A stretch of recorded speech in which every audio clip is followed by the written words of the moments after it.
Olá, seja bem-vindo a mais um episódio do Secast, e nesse segundo episódio do nosso podcast do Comunica Secós, a gente vem com o tema O Jornalismo Como Ele É. Eu sou a Mariana. E eu sou a Win. Hoje a gente vai conversar com a Paola Carvalho, né, uma jornalista aqui da imprensa roraimense, e ela vai conversar com a gente, né, Mari, contando de fato o jornalismo como ele é, né, contando os altos e baixos, as altas aventuras, as altas emoções. Oi, gente, obrigada pelo convite, é uma honra estar aqui falando com vocês e com os acadêmicos do curso de Comunicação Social da UFRR. Paola, conta pra gente, assim, há quanto tempo você já tá nesse mercado de trabalho do jornalismo e quando foi que tudo começou? Quando que você pensou em fazer jornalismo e como você imaginou que seria trabalhar na área? Quando eu comecei a pensar em fazer jornalismo, na verdade foi uma influência da minha irmã, que é a Raíza Carvalho, ela também é jornalista. Inclusive a gente trabalha no mesmo local, na mesma empresa de comunicação. Na verdade, eu sempre quis fazer cinema, né? Quando eu tinha 15 anos, mais ou menos, terceiro ano do ensino médio, eu estava pensando no que eu ia definir mesmo. Eu estava entre direito e comunicação social. Mas aí a Isa tinha entrado para fazer comunicação social e eu falei, parece ser uma área legal, podia explorar o cinema por meio do audiovisual, né, por meio do telejornalismo, documentário, né, e comunicação. E eu falei, acho que pode ser uma área boa e depois, para frente, depois eu posso até fazer um outro curso de cinema e seria um pouco complementar, né. E aí eu decidi fazer o vestibular para comunicação e aí, como eu era uma pessoa bem sem maiores rendas, a alternativa que eu tive foi sempre estudar e trabalhar ao mesmo tempo. Então, a primeira oportunidade que teve de estágio, carreira, e aí eu comecei a trabalhar já com 18 anos, que foi a época que eu entrei na faculdade também. Então faz quase 13 anos, hoje eu estou com 31, então faz quase 13 anos que eu trabalho na área de comunicação. E aí nesse período eu passei por assessoria de comunicação, né, de órgãos de poder judiciário, de secretarias de governo do estado, isso sempre em estágio, né, passei por alguns seletivos, né, fui selecionada por alguns seletivos, passei pela área da cultura também, estava na época da criação do coletivo Tomahawk, que a gente era da equipe de comunicação do coletivo Tomahawk, e outras coisas assim, né, o Canoa, na verdade, né, agora é o Canoa Cultural Coletivo, na época, quando a gente iniciou, era o coletivo Tomahawk, e aí depois eu fui para a área da redação mesmo, na redação eu passei por várias áreas, até o lugar que eu estou agora, que é como repórter da web da jornal Folha de Boa Vista. E quando você começou, Paola, como você imaginou que seria, assim? Entrou no curso, como você imaginou que seria? E como você imaginou, é aquela coisa, né, da expectativa e realidade. Sim. Qual foi esse choque, assim, para você como profissional, assim, de como você é acadêmica, que imaginou que seria lá quando você fez seu vestibular, e hoje você é profissional, já na área, passando por histórias, por situações, enfim. A diferença, o choque maior que eu tive frente à academia e o trabalho em si foi a rapidez das coisas, né? Porque na academia, como a gente está treinando, né? A gente acaba tendo muito mais tempo para fazer as coisas e na redação é imediato. Então, e como eu comecei também na época da assessoria de comunicação, eu tinha um tempo ainda para procurar, para pesquisar informações, para poder responder o repórter da melhor maneira. E na redação eu vi que isso não existe, né? A gente precisa da informação o mais rápido possível, porque a gente quer manter o nosso leitor, o nosso ouvinte informado, nosso espectador informado, principalmente agora na época do jornalismo online, né? Onde todo mundo tem o seu celular, tem o seu gravador, tem sua própria rede social, onde pode fazer, fingir que é jornalista, né? E aí, então, a gente tem que ser mais rápido ainda para poder combater esses meios alternativos de comunicação via WhatsApp ou via aplicativo de mensagem, redes sociais, enfim. Sempre trabalhando com deadline e correndo para conseguir um furo, né? É verdade, sim. A gente tenta...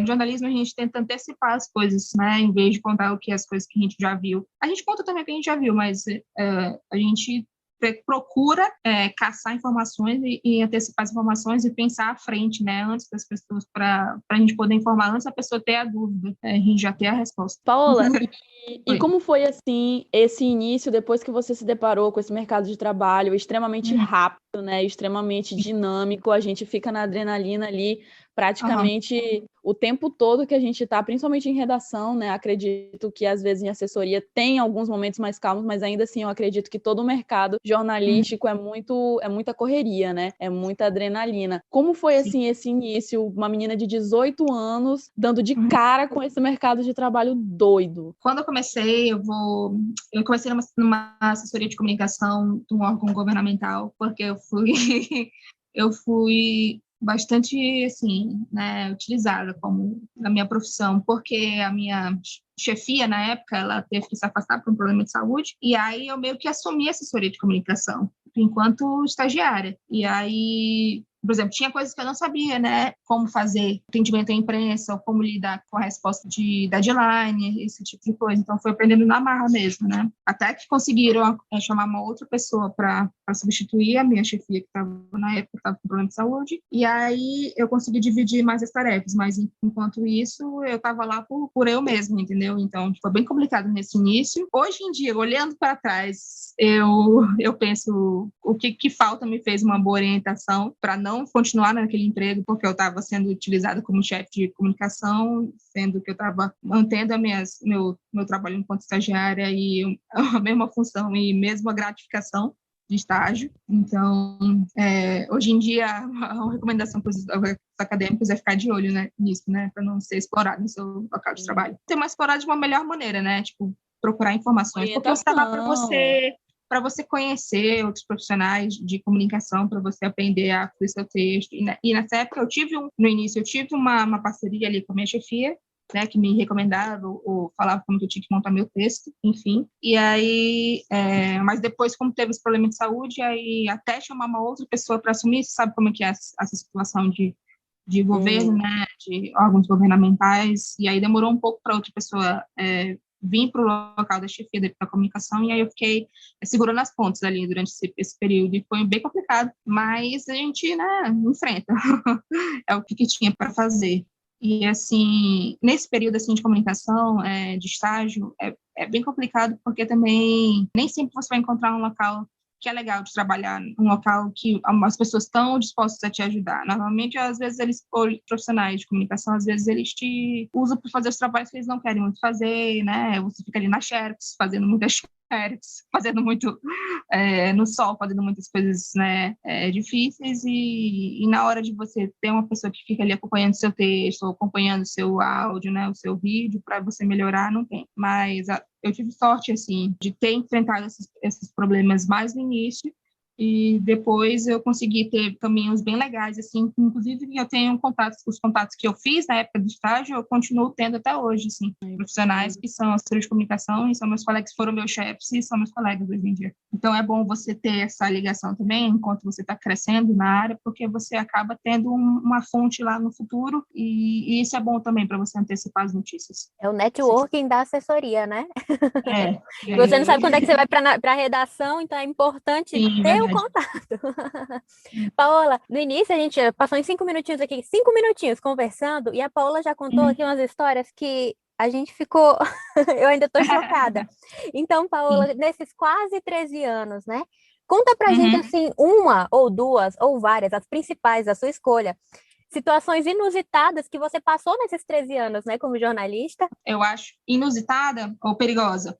As duas. Pode contar uma situação inusitada e, assim, um dos maiores sufocos também. Tá.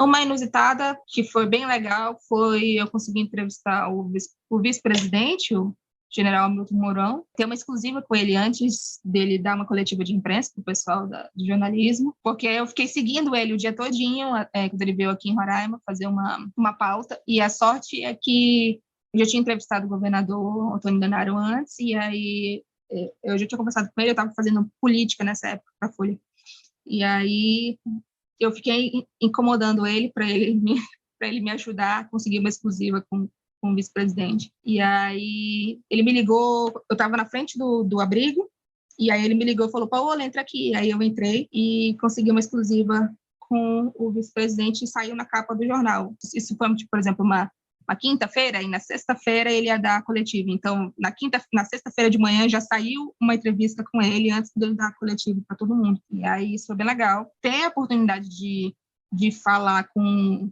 uma pessoa que, né, é de relevância, apesar do governo ser o governo, mas é de uma relevância. Sim, mas é uma grande coisa, assim, é realmente um grande feito conseguir o furo dessa entrevista.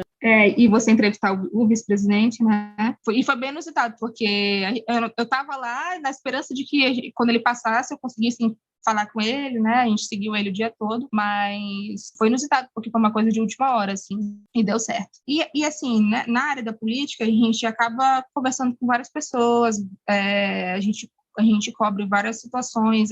Quando a Dilma veio aqui também, eu também estive lá para fazer a cobertura da vinda dela, né? E é muito emocionante, assim, você ver as pessoas, né, tipo, querendo falar com os políticos. E aquela movimentação, aquela muvuca do lado de fora também, porque tinha protestos na época dos servidores federais pedindo melhorias de salário, assim. Então, nessa área da política, você lhe dá muitas oportunidades de você conversar com pessoas de vários cantos. Inclusive, a gente também estava na coletiva do secretário, né, do Mike Pompeo, do governo Trump, né, que ele veio aqui para fazer uma visita na fronteira. E a gente acaba fazendo também colaborações para outros jornais nacionais, o que é bem legal também rende uma grana extra. Então, é uma boa dica para quem está na área de mercado de trabalho.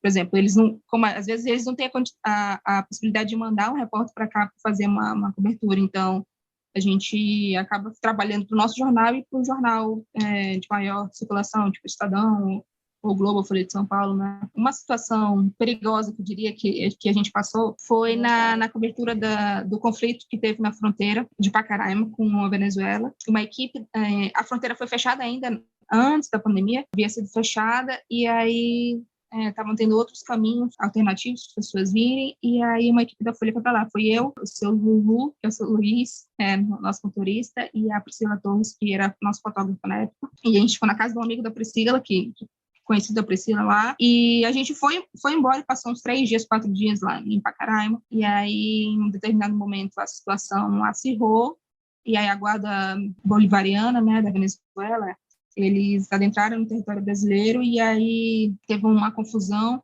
com venezuelanos que estavam no lado de Pacaraima, que eles colocaram fogo numa das unidades do quartel da Guarda Civil Bolivariana. Eles colocaram fogo, e aí o exército bolivariano veio para o território brasileiro. E aí estava cheio de imprensa lá, né, vários órgãos de comunicação, vários manifestantes. A Maria Tereza Belândria, que é a embaixadora da Venezuela, que responde pelo governo do Juan Guaidó, também estava lá nessa época. O ex-ministro de Relações Exteriores, que é o Ernesto Araújo, estava lá também. E aí a guarda tentou conter o conflito ali, né, aquela manifestação. Eles estavam tocando pedra, e aí eles estavam tocando bomba de fumaça, e aí, em determinado momento, eles começaram a atirar. Eu me escondi atrás de um caminhão, porque eu só ouvi os barulhos dos tiros, eu não sabia onde ele estava, e a Priscila estava mais próxima, mas ela só se abaixou e correu para dentro do carro, e o seu Luiz estava dentro do carro, já em posição de saída, porque caso acontecesse alguma coisa, aí a gente já corria. Eu consegui ver o carro da Folha, né, a um pouco da distância, e aí eu corri atrás dos veículos e consegui entrar no carro, e a gente fugiu do local, porque realmente... E por conta das bombas de fumaça, estava bem, assim, nebulosa a vista, a gente estava conseguindo ver até onde eles estavam dentro do território brasileiro, se a gente foi ferido ou não, e a gente chora muito, né, com a bomba de fumaça, a pinica, o olho, sei lá, uma avalanche de emoções, né, mas aí a gente conseguiu sair de lá. Uma cena de filme que a gente não quer passar, né? Mas... os carros das outras equipes de imprensa que estavam estacionados mais para frente, eles ficaram todos cheios de buracos por conta das pedras do que foram jogadas, né? A gente conseguiu não ter o carro danificado, mas janela de vidro quebrou, assim, um cenário de guerra mesmo, né? Foi o mais próximo que a gente teve. E, assim, coração aceleradíssimo, né? Mas, ao mesmo tempo, eu estava gravando o áudio para o grupo do jornal, falando: tá acontecendo isso, aquilo, tudo outro, coloque no site. Porque, na verdade, mas a notícia não pode falar, né? A importância era, tipo, mandar informações o mais rápido possível, sabe? É o jornalismo, mas, assim, como ele é, né, gente? Ninguém ficou ferido nessa situação. Foram tiros de arma de fogo mesmo, mas o que ficou levantado, assim, apurado, foi para mais alardar, não teve sentido de machucar ninguém, mas para intimidar.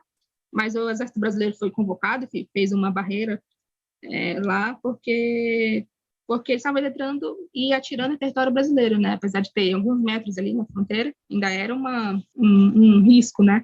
Então, mas depois desse momento, as coisas... Esse foi o momento de maior tensão lá nesse período, mas depois as coisas foram se acalmando até que teve uma conversa e alguns caminhões da Venezuela, do Juan Guaidó, conseguiram adentrar o território venezuelano, que essa era a intenção, né? Os caminhões estavam levando alimentos e medicamentos a pedido do Juan Guaidó para a Venezuela, para a população. E aí o governo Nicolás Maduro não estava querendo aceitar esses caminhões indo, e aí estava aquele conflito ali na fronteira. E a gente estava lá. Eu fui literalmente, você foi e você tava, né, Paola? Eu fui o quê? Você foi, Eu você fui, eu tava. tava. Hashtag eu fui, eu tava. Eu tava. Sim. E isso é um momento histórico, Sim. né? Todos, na verdade, você falou, tanto eu ter entrevistado o vice-presidente, a Dilma, são momentos históricos, ainda mais para o jornalismo roraimense, porque a gente sabe que é quase não, é um evento vir esse pessoal para cá, né? Vir gente assim da presidência, do governo federal. Até que é uma coisa que a gente pode explorar muito como repórter da região norte, porque a gente está numa fronteira com 2 países, né? Está na fronteira com a Guiana e a gente está na fronteira com a Venezuela. Então, eu acho que uma recomendação que a gente tem que ter para os acadêmicos de comunicação, para qualquer jornalista da época, que trabalha aqui, que atua aqui, estar atento a essas tramitações que estão ocorrendo nas fronteiras, porque sempre é uma pauta nacional e muitas vezes internacional, né? Às vezes a gente eu tenho colegas de comunicação que colaboraram para jornais internacionais, o Washington Post, né? A Cineida Correia foi minha chefe na Folha lá, ela colaborou para o Washington Post por conta da fronteira, assim, então é bom a gente ter essa ligação, assim, ficar atento a essa questão. Muito importante a gente também falar mais de um idioma, português, inglês e espanhol, porque na Guiana inglesa fala inglês e na Venezuela fala espanhol, então é bom ser fluente nesses 2 assuntos, porque também ajuda na hora da tradução, para a gente não passar nenhuma informação incorreta no nosso texto, no nosso vídeo. Assim, é importante a gente ficar atento a essas questões e também por conta da Amazônia, né? Garimpo, desmatamento, é uma coisa que só tem aqui. Jornalista na fronteira tem que estar ligado e tem que saber falar mais de uma língua, né? E assim, quando eu estava na fronteira fazendo esse material da Venezuela, fazendo essa cobertura sobre a migração dos venezuelanos, então a gente via muitos jornalistas, algumas equipes de comunicação mandavam jornalistas de fora para cá. E a gente via uma falta de informação deles mesmo, assim, sabe? De contexto da realidade. Eles chegando aqui perguntando, o que é o processo de interiorização, sabe? Um processo de interiorização dos venezuelanos que estava acontecendo há meses já, processo que contato do governo, dos estados, com outros municípios, para encaminhar migrantes que queiram ir, né, para outras localidades, para não ficar todo mundo aqui só em Roraima. Era uma coisa que já tinha sido abordada, estava sendo falada, e as perguntas que estavam sendo feitas ainda pelos jornalistas de fora ainda eram muito fracas, né? Em comparação com o conteúdo que a gente tem aqui. Então, a gente tem que valorizar mais os nossos jornalistas daqui. 2, a gente tem que ser os protagonistas dessas pautas, assim, a gente tem que dizer para o mundo como é que as coisas estão acontecendo aqui, que a gente sabe. Que aí a galera vem de fora e peca ao não procurar a imprensa local, né? Que seria a maior fonte de informação. Eu estou falando que todo mundo não é assim, não. Tem o Fabiano Massionave, da Folha de São Paulo, ele é uma pessoa que tem muitos contatos aqui, eu e uns outros colegas também, a gente faz colaboração para muitos jornais, eu escrevo, faço colaboração para o Estadão, já escrevi para o Globo também na época da fronteira, assim, eles procuram a gente, tem alguns que procuram, mas tem outros que não, tem outros que nem falam com a gente, eles passam direto. Mas aí o importante mesmo é criar essa rede de contato, né, e saber aquilo que você falou, a gente sabe o que está acontecendo aqui, então a gente tem que ser protagonista na história daqui, né? Sim, verdade. Então a gente tem que estar preparado para aguentar esse rojão também, porque se alguém falar assim, vai ter o presidente, o Joe Biden vai aí para Roraima, para a fronteira com a Guiana, porque ele quer fechar contratos com a Guiana por conta do petróleo de lá. E aí a gente tem que saber o que está acontecendo, quem é Joe Biden, entendeu? A gente tem que ter essa noção, porque é uma fronteira nossa aqui, fronteira com Roraima, né? A gente tem que estar preparado para esse tipo de coisa, esse tipo de situação. E, Paola, nesse meio todo, quando foi assim que você se deu conta que se encontrou na profissão, né? Você disse que queria, inicialmente, pensava em fazer cinema, mas quando que você pensou, nossa, eu sirvo para esse negócio de jornalismo, estou gostando de fazer isso? Foi justamente fazer matéria dando voz à população, que é o que eu acho mais legal do jornalismo, assim, ver que coisas que não teriam solução, acabaram tendo solução por conta do jornalismo. É assim, fazendo matéria de buraco de rua, pode ser uma coisa que é insignificante, né? Mas, assim, quando eu recebo aquela ligação, o pessoal foi lá e recuperou a rua e pavimentou, e agora tá melhor, e eu consigo entrar em casa com meu carro, e minha suspensão tá ok. Tipo, isso pra mim que é o mais legal, sabe? Parece pequeno, mas você vê que você fez a diferença na Na vida de vida alguém com por conta da informação, né? informação. A gente deu valor à voz daquela pessoa que normalmente ela não teria, ficaria ali perdida, e a gente amplificou, né? Deu uma amplificada na denúncia, na reclamação dessa pessoa, e a partir daí isso melhorou. E aí, isso foi para mim que fez mudar a minha visão, porque até então eu era um pouco perdida na área da comunicação, eu ficava assim, meio... Quando eu ainda mesmo estagiando, eu ainda ficava meio perdida nesse mundo, né? E aí, depois de eu conseguir conversar com as pessoas e ver que a gente... isso me fez me apaixonar cada vez mais pela minha profissão. E aí, depois foram outras formas diferentes, assim. Eu gosto muito de pesquisar, eu gosto muito de ler, né? Eu gosto de ter tempo para fazer as coisas, então, assim, cavocar mesmo, né? Comparar os dados anteriores, né? Eu gosto muito desse tipo de material. E aí a gente vê, apontar irregularidades, assim, sabe? E ver as coisas se transformando, as coisas mudando, coisas que estavam incorretas, melhorando por conta de denúncias que a gente mesmo cavocou, sabe? E outra coisa, eu gosto muito da ligação do poder do jornalismo investigativo e da força que o jornalismo investigativo tem para colaborar com as denúncias do Poder Judiciário mesmo, porque quando a gente pega um processo do Poder Judiciário, normalmente eles estão listando algumas matérias, essa denúncia de que alguém roubou dinheiro, alguém roubou medicamento, recurso que ia ser para compra de material escolar, enfim, né? Quando a gente descobre isso, alguém denuncia, a gente põe no jornal, e aí essa é a matéria do jornal, vira um processo, e essa pessoa que era secretária ou que era, enfim, parlamentar ligada a isso, ela é investigada, ela é presa às vezes, sabe? A gente vê a importância do nosso trabalho, dele poder pautar essas investigações. Então, esse foi um outro lado também que me interessa muito, assim, até hoje eu gosto muito dessa questão, de ficar atenta às coisas. É muito legal. A Paola falando, desde o início aqui, eu já estava, meu Deus, que coisa sensacional, porque a gente pensa que é coisa de novela, né? Mas a Paola falando, eu ficando, gente, é sensacional, o jornalismo é perfeito.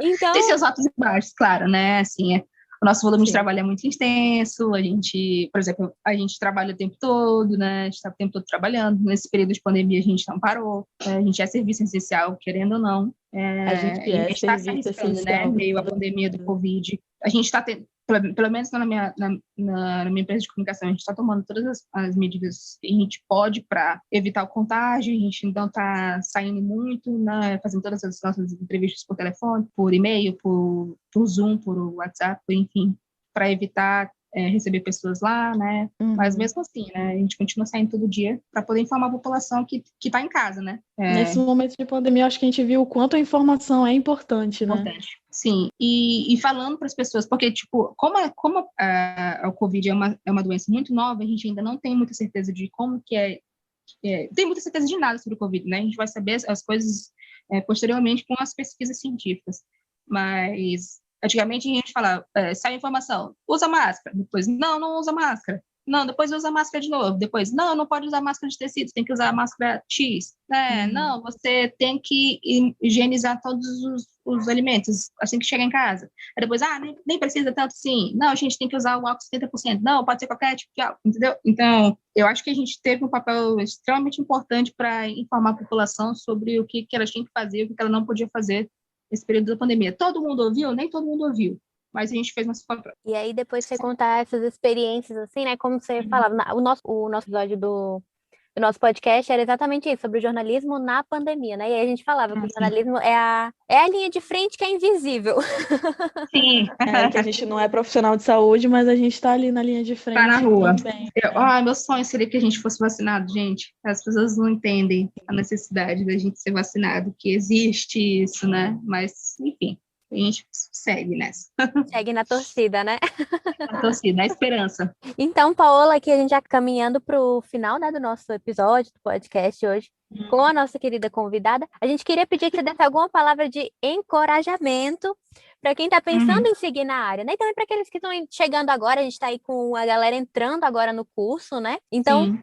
conta aí pra gente, dá aí uma palavra de encorajamento, de como é a sua experiência, da sua paixão pelo jornalismo. Eu acho que não existe um perfil específico para o estudante de comunicação, né? Para ele abordar a área de comunicação. A área da comunicação é muito plural, a área de jornalismo é muito plural. E você pode encontrar várias formas de fazer o jornalismo. Então, se você está nessa área, se você entrou no curso agora e você não se identifica muito, a princípio, com as áreas de trabalho que lhe foram apresentadas, procure conhecer outras formas, porque jornalismo é uma coisa que é muito plural.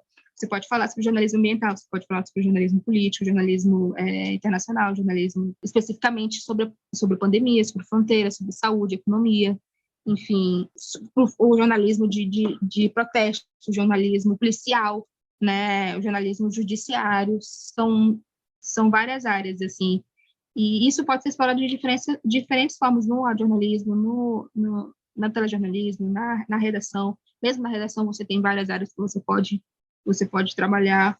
Então, se você está se sentindo um pouco peixe fora d'água na área, pesquisa outras coisas que você pode abordar. E se você vê que não tem, você inicia esse processo. Por exemplo, aqui a gente tem pouca abordagem sobre jornalismo de moda, né? Jornalismo sobre... A gente tem de cultura, a gente tem de esportes, mas a gente tem tantas outras coisas que a gente pode falar, o jornalismo LGBTQI+, o jornalismo negro, né? Tem tantas outras coisas, jornalismo feminino, tem tantas outras coisas que a gente pode falar, que ainda não são abordadas aqui na nossa região, e outras alternativas tecnológicas de serem utilizadas, por exemplo, o podcast é uma dessas, a gente pode explorar. Então, não desista, né?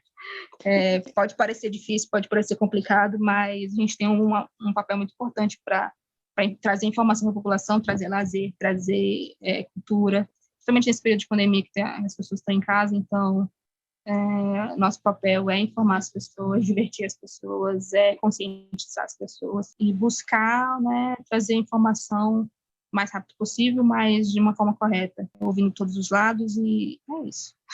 Jornalismo é tão lindo. Eu queria que todo mundo fosse apaixonado por jornalismo, para que você entendesse um pouco da importância da imprensa, principalmente nesse período que a gente está tão desgastado. Mas a forma que a gente vai poder transformar esse período que a gente está desgastado é trabalhando mesmo, atuando na área e fazendo as pessoas mudarem o pensamento dela de uma pessoa a cada pessoa, em um grão de areia, cada grão de areia. Ganhei um gás aqui agora. Muito bacana, muito bacana, gente, que bom. Paula. Ouvir alguém assim, realmente apaixonado pela profissão, e é isso, né? O nosso dever é informar, o nosso dever é servir a comunidade, tanto quanto outras profissões. É muito Sim. bacana ver alguém assim, que já tem um tempo de estrada, só dando um carimbo mesmo no que a gente que está começando tá pensando, né? Tem muita gente que pensa em fazer a diferença na comunidade e não é para essa galera desistir mesmo, não. É para, se não tem o que você tá pensando, inicia. Faz como a Paola disse, inicia, começa você. Certo, sim. A gente tem os meios de comunicação tradicionais aqui, né? E se você não se encaixa nesse formato, cria o seu novo, né? E vai ter um público para isso, né? A gente sabe que vai ter um público para isso. Ana Paola, muito obrigada, quero agradecer aqui imensamente a disponibilidade, com certeza é um podcast que vai ficar muito rico, e é isso, muito obrigada mesmo pela presença. Eu que agradeço, gente, pelo convite, estamos à disposição, qualquer dúvida, se vocês quiserem chamar de novo, ou qualquer coisa que eu possa ajudar. A galera que quiser entrar em contato contigo, pode te achar onde, Paola? Pode me achar no Twitter ou no Instagram, o Instagram é @paola.carvalho989, mas eu não sou uma pessoa muito de redes sociais, é mais fácil falar comigo pelo WhatsApp mesmo. E às vezes eu não retorno porque eu estou trabalhando. A vida do jornalista. Importante. Do jornalista, né? Mas a gente tenta. Uma hora eu respondo. Então, Paola, mais uma vez, muitíssimo obrigada. Eu já quero dizer aqui que a gente com certeza vai te chamar de novo, tá? Então, com certeza você vai voltar aqui com a gente. Quero te agradecer por toda essa experiência e por contar e lembrar a gente mesmo também, como estudante, que às vezes a gente está desgastado com esse tempo de pandemia e tudo isso, que mudou tudo. Às vezes a gente vai esquecendo a importância e o amor mesmo pela profissão, né? Então, enquanto você falava durante todo o podcast, foi isso que foi fazendo nascer no meu coração, né? Lembrar o amor que eu tenho pelo jornalismo, que me motivou a fazer o jornalismo, a continuar, né, até aqui no curso. Então, muitíssimo obrigada por ter se dedicado tanto à profissão, muitíssimo obrigada por ter aceitado vir aqui e contar um pouquinho da sua história com a gente, viu? Eu que agradeço, gente. Falar pro jornalismo é uma honra para mim, porque mudou minha vida. Antigamente eu era uma pessoa que não se encaixava muito dentro dos meios, assim, uma pessoa muito, né, dentro d'água, né? Mas jornalismo eu entendi. É isso que eu sou, assim. Eu vim para isso. Nasci para isso. Gente, muito obrigada por ter acompanhado mais um Secast. Acompanhe que a gente tem, além do Secast, a pílula, né? Quando não tem Secast, tem pílula lá no nosso canal, no Spotify e também no YouTube, né, Inara? Sim, sim. E no Instagram também, Mari. No Instagram é @jornalismofrr. No YouTube é youtube.com/comunicasecos. E no Facebook também, Comunica Secos. A gente quer agradecer a audiência de todos, né? Se você está até aqui, a gente já deixa o convite para você ir nos seguir nas redes sociais e ficar por dentro de tudo que está rolando, porque tem muita coisa bacana rolando no Instagram do nosso curso, né, gente? Inúmeras dicas lá, TBT, para a gente lembrar um pouquinho qual foi a história do nosso curso, né? Com a galera que já saiu, que já é egresso do nosso curso. Então, deixa o convite aí para vocês. Aproveitem, vejam lá, curtam, comentem, compartilhem também, porque tem muita coisa legal que ainda vai rolar aqui no nosso Secast e também nas nossas redes sociais, nas nossas lives, enfim, tem uma programação enorme, vocês vão lá e confiram, que a gente espera encontrar vocês lá na nossa rede social. Tchau, tchau. Tchau, tchau, gente. Tchau, gente. Obrigada.